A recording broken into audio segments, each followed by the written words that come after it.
The dawn of a new light. There's a significant force in our world that flows within, in between, and around human beings. That force is energy. It's the most atomic unit of life.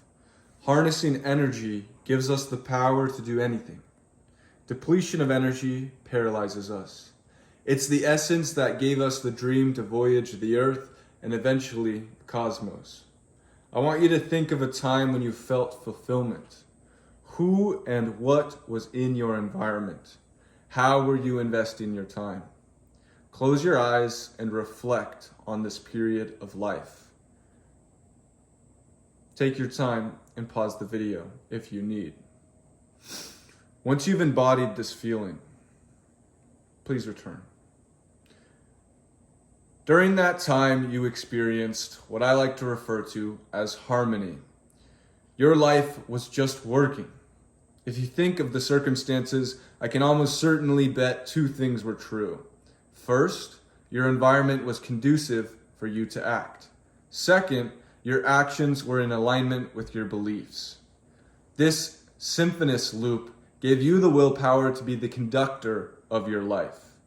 However, and unfortunately, our lives in the 21st century make moments like this all too fleeting. We are fighting against our environment and ourselves for energy. Our environment possesses distractions, doubts, insecurity, bloating, and anxiety. We are stuck in lifeless concrete buildings, engaging in transactional relationships, eating inflammatory foods, and tense from a polarizing culture. We also struggle within. Growing up, we learn to mimic a nihilistic culture and endlessly consume, making it impossible to know ourselves. We go to school to get educated, yet never learn how to find meaning. We then tell ourselves that our lives sound good, but realize we never feel good. The sad part is that most can't describe why life doesn't feel good. It just doesn't. Postmodernist culture hasn't been friendly. Here we begin to understand why energy is the limiting factor in self-actualization. Fortunately, I believe that anybody can access this mystical energy. It first starts with your environment. When you design your daily affairs to be conducive to positive feelings, then everything naturally flows.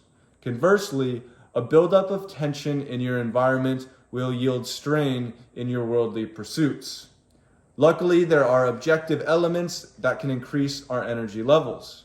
Sunlight, healthy foods, meaningful relationships, community, exercise, meditation, and the list goes on. These components are necessary but not sufficient. You must pay attention to yourself to subjectively define the remaining pieces of your surroundings. Once you and your environment are harmonious, you can explore the territory that is life and meaning. Exploration of meaning can be frustrating, but remarkably simple when you follow your feelings.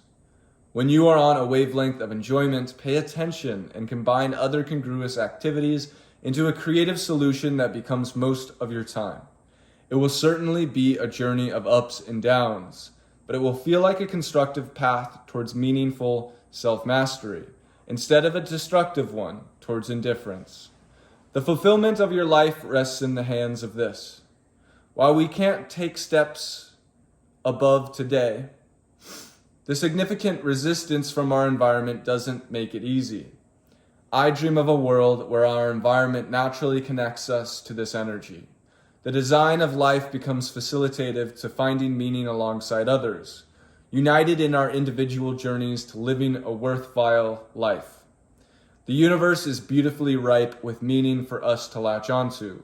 Our journey is to connect with the vibration meant for us. I hope you can connect with yours. Here, we're trying to create the vibe which will connect and harmonize more of humanity to build that better future that we're capable of. Have a good day.